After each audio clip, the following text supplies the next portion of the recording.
Hello friends, welcome all on કૃષિ ભંડોળ. Friends, good morning. આજની આપણા નવા એમસીક્યુ સિરીઝની સ્ટાર્ટ કરીએ. તો આજના એમસીક્યુમાં ફર્સ્ટ છે કે કોણ વનસ્પતિમાં જ ઉત્પન્ન થતા અને તેની વૃદ્ધિ, વિભેદન અને ચયાપચયનું જે નિયમન કરતા પદાર્થો છે તો એમાં કોણ આવે છે? તો કે હોર્મોન. હોર્મોન એ એવી વસ્તુ છે જે વનસ્પતિમાં જ ઉત્પન્ન થાય છે અને વનસ્પતિની જ જે ક્રિયાઓ હોય છે, જેમ કે વૃદ્ધિ થવી, વિભેદન થવું, ચયાપચયની ક્રિયાઓ થવી, એ બધા જ પદાર્થો જે મતલબ એ જે પણ ક્રિયાઓ થતી હોય એનું નિયમન કરે છે. તો એ કોણ કરે છે? તો કે હોર્મોન. ત્યારબાદ છે બીટા ઇન્ડોલ 3 એસિટિક એસિડ. એ કેવી રીતે વનસ્પતિમાં જ ઉત્પન્ન થાય છે? તો આપણને ખ્યાલ છે કે બીટા 3 ઇન્ડોલ એસિટિક એસિડ છે એ ઓક્સિનનું જ સબ છે અને એ વનસ્પતિમાં જ જીવ સંશ્લેષણ એટલે કે બાયોસિન્થેસિસની પ્રોસેસ થવાથી ઉત્પન્ન થાય છે. ત્યારબાદ છે કે નીચેના પૈકી વૃદ્ધિ પ્રેરક અંતઃસ્ત્રાવો ક્યાં છે? તો આપણને ગઈકાલે આપણે જોયું હતું કે વૃદ્ધિ પ્રેરક અંતઃસ્ત્રાવોમાં ઓક્સિન, જિબ્રેલિન, સાયટોકાઇનિન છે કે જ્યારે વૃદ્ધિ અવરોધક અંતઃસ્ત્રાવો હોય તો એમાં જિબ્રેલિન અને એબ્સિસિક એસિડનો સમાવેશ થાય છે. ત્યારબાદ છે કે કયા અંતઃસ્ત્રાવો એ પ્રકાંડના ટુકડા ઉપર એટલે કે મૂળ ઉત્પન્ન કરવા માટે જવાબદાર છે? તો એમાં છે ઓક્સિન. ઓક્સિન છે એ મૂળના મૂલોત્પાદન માટે પણ જવાબદાર છે. ત્યારબાદ વાત કરીએ કે કયા અંતઃસ્ત્રાવનો છંટકાવ કરતા નિંદામણના પર્ણ ખરી પડે છે અને છોડ નાશ પામે છે? તો એમાં ઓક્સિન. ત્યારબાદ છે કે કયો અંતઃસ્ત્રાવ એ અપરિપક્વ ફળને ખરતા અટકાવે છે? તો ઇન્ડોલ એસિટિક એસિડ કે જે આપણે જેનો સ્પ્રે કરીએ તો અપરિપક્વ જે ફ્રૂટ હોય એટલે પ્રેમેચ્યોર ફ્રૂટ ડ્રોપિંગ થતું હોય એને ખરતું અટકાવે છે. ત્યારબાદ છે કે કયો અંતઃસ્ત્રાવ એ નિંદામણ નાશક તરીકે પણ ઉપયોગી છે? તો એમાં છે 2,3-D.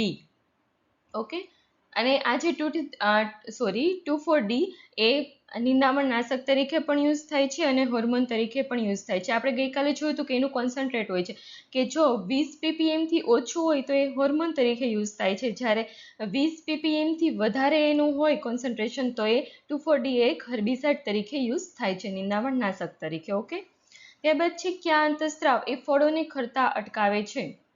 તો ફળોને ખરતા અટકાવવા માટે નેપ્થેલિક એસિટિક એસિડ, પણ જો અપરિપક્વ ફળ પૂછ્યું હોય તો ઇન્ડોલ એસિટિક એસિડ આવશે અને ફળ જે મેચ્યોર થઈ જાય અને એને ખરતા અટકાવવા માટે નેપ્થેલિક એસિટિક એસિડનો યુઝ થાય છે. ત્યારબાદ છે કે કયા અંતઃસ્ત્રાવ એ બીજની સુષુપ્તિ દૂર કરે છે તથા વૃદ્ધત્વને રોકે છે? તો એ કોણ છે? તો કે જિબ્રેલિન, કે જે સીડ ડોર્મન્સી તરીકે આપણે યુઝ કરીએ કે જે સીડ ડોર્મન્સી હોય એને બ્રેક કરે છે, તો જિબ્રેલિન છે. સીડ ડોર્મન્સી બ્રેકર છે જિબ્રેલિન એ. ત્યારબાદ છે કે કયો પદાર્થ કે જે પ્રતિ જિબ્રેલિન્સ તરીકે યુઝ થાય છે? તો CCC. ત્યારબાદ છે કે કયા અંતઃસ્ત્રાવ એ કોષ વિભાજન, કોષ વિસ્તરણ અને બીજની ઉત્પત્તિ દરમિયાન ભૂ વિકાસને અસર કરે છે? તો સાયટોકાઇનિન, કે સાયટોકાઇનિન એનું મેઇન ફંક્શન છે કોષનું વિભાજન કરવાનું.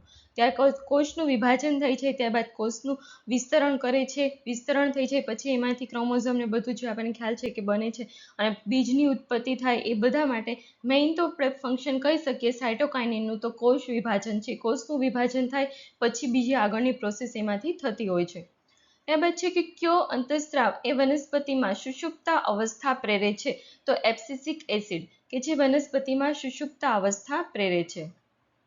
ત્યારબાદ છે કયો અંતઃસ્ત્રાવ એ ફળ પાકવાની પ્રક્રિયાને જલ્દી બનાવે છે કે ફ્રૂટ રાઇપનિંગ કરે એ સ્પીડમાં? એ છે ઇથિલિન. ત્યારબાદ છે કે કયો અંતઃસ્ત્રાવ કે જે ડુંગળીમાં કોટા ફૂટવાની જે પ્રક્રિયા થતી હોય એને અટકાવે છે, જેને આપણે સ્પ્રાઉટ સ્ટોપ તરીકે ઓળખીએ છીએ, કે જેથી લાંબા સમય સુધી આપણે ડુંગળીનો સંગ્રહ કરી શકીએ છીએ? તો એમાં છે મેલિક હાઇડ્રેઝ, MH. ત્યારબાદ છે કયા અંતઃસ્ત્રાવનો સંગ્રહ કયો અંતઃસ્ત્રાવ છે કે જે આપણે સંગ્રહ કરેલ શાકભાજી હોય છે એને લીલા જ રાખે છે? તેમાં છે સાયટોકાઇનિન, કે જે આપણે સાયટોકાઇનિનનો સ્પ્રે કરીએ તો એનો જે કલર હોય એ ડલ થતો નથી અને જે કલરમાં આપણે સ્ટોર કર્યું હોય એ જ કલર આપણને ફરી મળે છે. તો ફ્રેન્ડ્સ, આજનો આપણે MCQ સિરીઝને અહીંયા ખતમ કરીએ છીએ. તમે આપણી ચેનલ કૃષિ ભંડોળને લાઇક કરો, શેર કરો અને સબસ્ક્રાઇબ કરો. અને હા ફ્રેન્ડ્સ, તમે જે બી કમેન્ટ્સ કરો છો મને કંઈ તમારું સજેશન્સ હોય છે તે હું જોઉં જ છું. ક્યાંક એવું હોઈ શકે કે મારાથી MCQમાં મિસ્ટેક થઈ ગઈ હોય, કાં તો બોલવામાં, કાં તો જે આપણી ટીમ છે એમાં કંઈક કન્ટેન્ટમાં ઇશ્યુ આવ્યો હોય તો એના માટે હું ફોલોઅપ લઉં છું વ્યવસ્થિત, અને હવે ફરી પાછું આપણે કંઈ મિસ્ટેક ના થાય, સ્મૂથલી બધું વ્યવસ્થિત ચાલે એના માટે મારા એફર્ટ્સ રહેશે. Okay, thank you.